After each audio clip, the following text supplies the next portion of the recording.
Alright guys, I just wanted to talk to you about an obsession I've had lately, and that's involving neuroplasticity. So neuroplasticity is basically when your brain rearranges itself in structure and function, and just the ability to change and rewire itself over time through actions and habits and things you do daily, and just in your practice, in your learning, and in your growth, in your skill sets. So one thing, I just want to give a list on different things that can promote neuroplasticity. And this is just fascinating to me, with all the change that can happen in your life when you learn about neuroplasticity and use these things to your advantage to change your behaviors and change your habits and to grow. So first thing that can promote neuroplasticity I wanted to talk about is engaging your body. So things that engage your body can help grow connections in the brain, and to change the brain and help your brain adapt to new behaviors and new movements and new things that you're doing. So engaging your body can be really important in neuroplasticity. So like going out and moving around and going for a walk, things like that, engaging your body is really important. So the second thing I wanted to talk about neuroplasticity that can help you develop neuroplasticity and change your brain is having a meaningful life. So going into your life areas and being clear on your values, being clear on different areas of your life and what you want to do in your life. So thinking about different areas of your life and what these things mean to you and what you want to do for each area of your life, that can really help your neuroplasticity and you grow over time. So the next thing I wanted to talk to you about neuroplasticity, move on to, is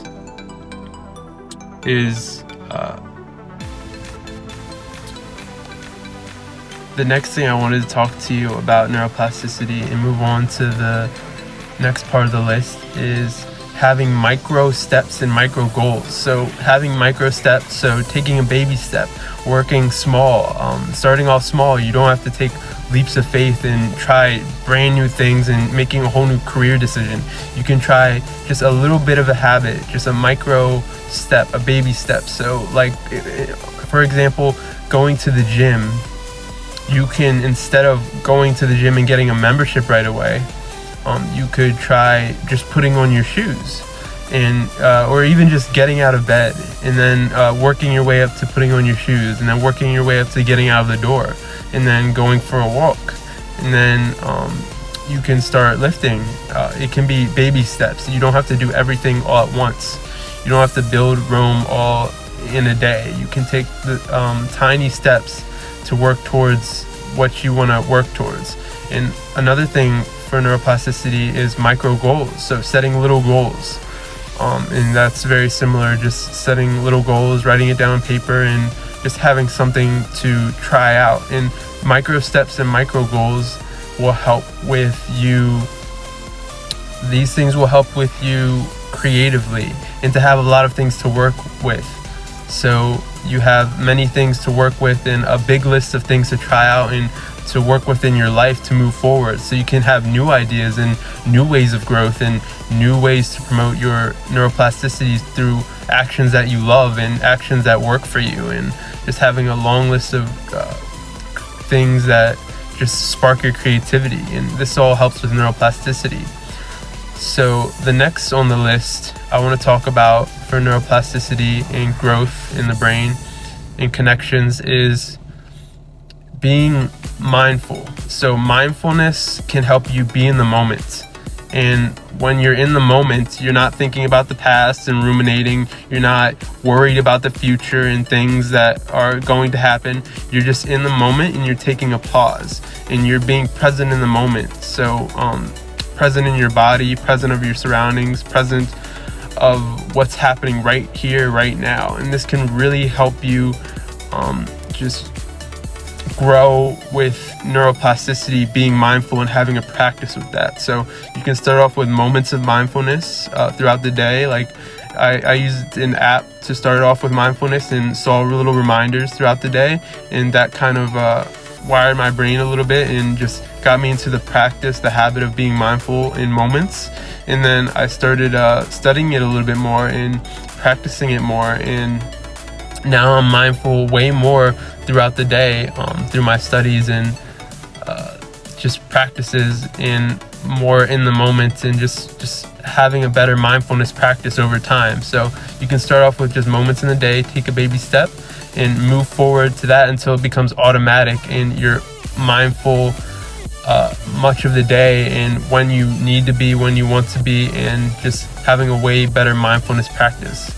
So next on the list is intentions.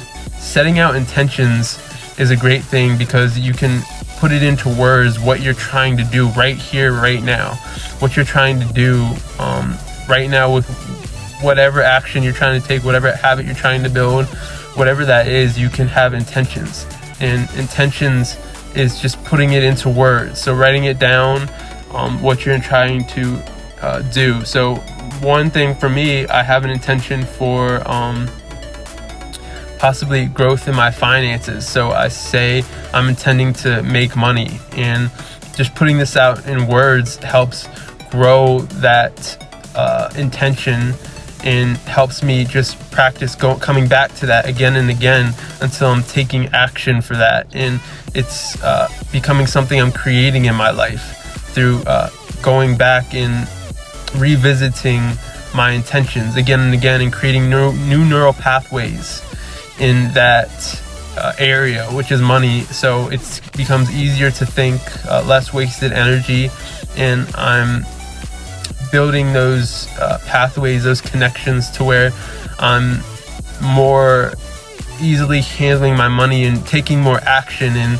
having better habits for money. So having intentions, writing it down and revisiting it, thinking about it, critically thinking about your intentions, and just moving forward to that again and again and again to whatever intentions you have. It could be a couple intentions, it could be many intentions, it could just be whatever you want. And just revisiting that's a really great way to promote neuroplasticity and to create the life you want by revisiting those intentions and growing up over time with that, those new connections in the brain, so you can do those things and it becomes a lot easier to you and kind of automatic.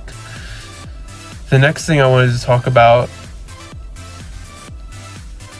the last thing I wanted to talk about is exercise. So exercise, there's lots of studies on exercise in the brain and exercise in health, exercise in mental health, exercise in brain health. And when you exercise, you can think of the brain as a muscle.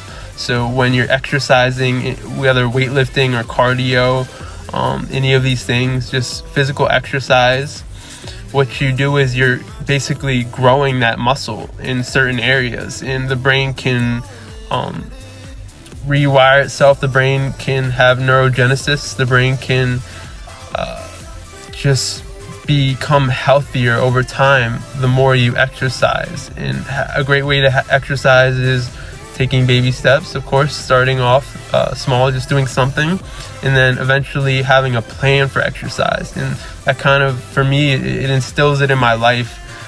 My personal experience is it instills it in my life to where I have a plan and I don't have to worry about exercise. It was already a habit before, but I was always thinking about exercise. But now that I have a 3-day a week lifting program that I'm doing, I don't have to worry about exercise on my days off. I don't have to think about it ever, really. It's just a part of my life, and it's very easy to do these things. So having a plan for exercising can really make it easier, and so you're not worrying about it, and it just comes naturally just to show up and to do those things. And having a program can really help, and just exercise really helps brain growth and neuroplasticity, neurogenesis, and helps your brain grow. So those are all the things, a list of some of the things that can help with neuroplasticity. I hope you enjoyed, and I'm fascinated about neuroplasticity and what it can do for my life and how it can help me change my behaviors, my habits, and just make things, make change in myself, my life, my habits, my actions, and all these things, and changing my brain. And I hope you've enjoyed too. So in the comments, if you want to leave a comment about what you use neuroplasticity for, what kind of habits you have, and your thoughts on neuroplasticity, I would love to hear that. So what do you use neuroplasticity for, and why do you use it? So leave a comment, and I will love to see that and view those comments. So thank you.